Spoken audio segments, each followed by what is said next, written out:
Heart conclave आप देख रहे हैं टीवी 9 भारतवर्ष पर। और अब हम बात कर रहे हैं समस्या के सलूशन की। सलूशन क्या है? लगातार हार्ट अटैक के मामलों में इस भयानक सर्दी में इजाफा होता हुआ नजर आ रहा है। हमारे साथ डॉक्टर्स का एक बड़ा पैनल इस वक्त मौजूद है। डॉक्टर राजू व्यास, जो कानपुर के आंकड़े हैं वो भी हमने अपने दर्शकों को दिखाए और उनमें से ज्यादातर मरीज ऐसे हैं जो वक्त पर अस्पताल पहुंच नहीं पाए।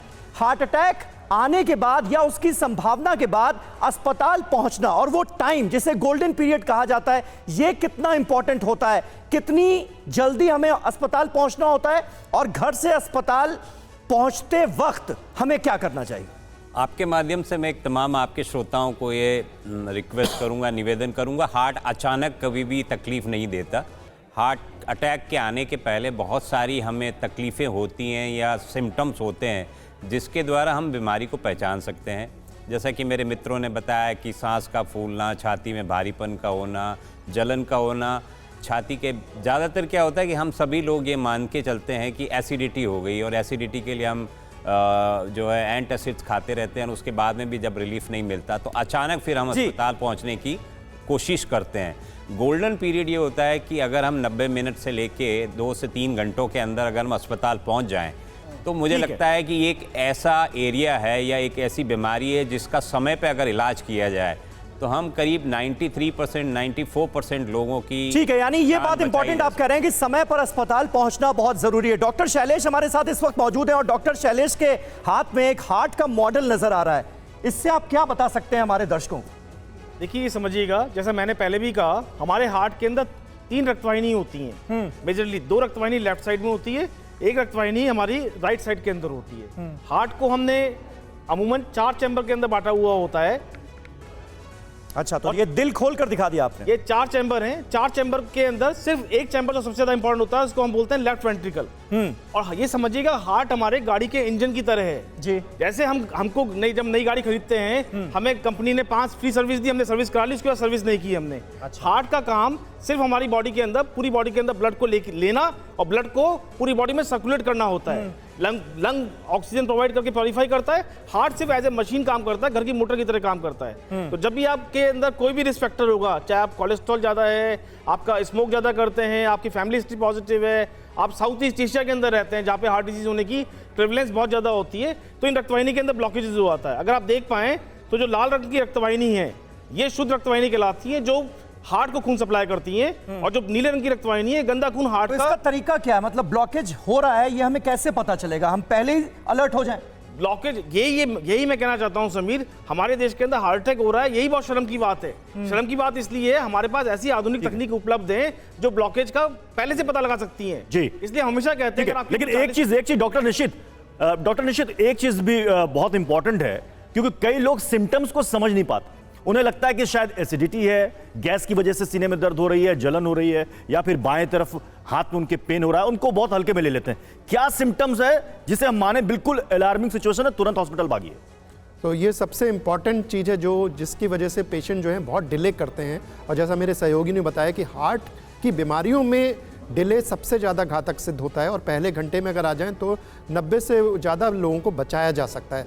लेकिन अधिकतर लोग ये कहते हैं कि एसिडिटी है और वो पहचान नहीं पाते जो लक्षण हैं कि ये हार्ट के हैं कि एसिड के हैं। तो इसके लिए एक थोड़ा सा मैं बताऊंगा आपको कि एसिडिटी जो होती है, एक तो पेट में आपको जलन होगी, खाने से संबंध होगा उसका, और सीधा लेटने पे वो बर्निंग ज़्यादा बढ़ेगी, और अगर आप एंटासिड लेंगे तो उससे आराम मिलेगा।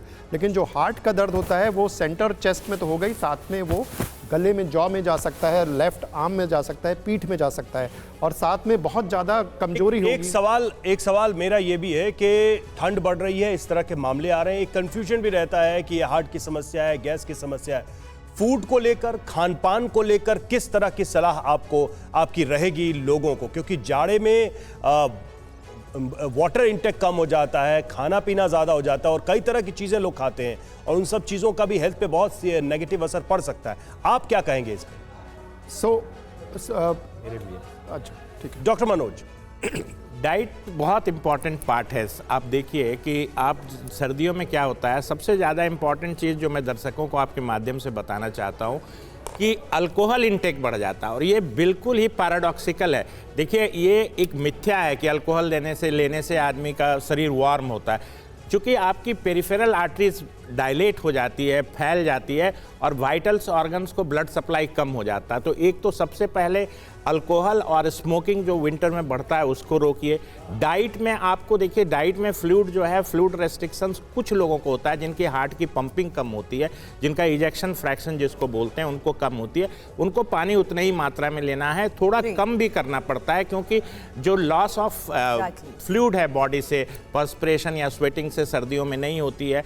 और थोड़ा सा पानी को गर्म करके लें, कोई ज़रूरी नहीं है कि चाय कॉफ़ी जो इतना बढ़ जाता है सर्दियों में।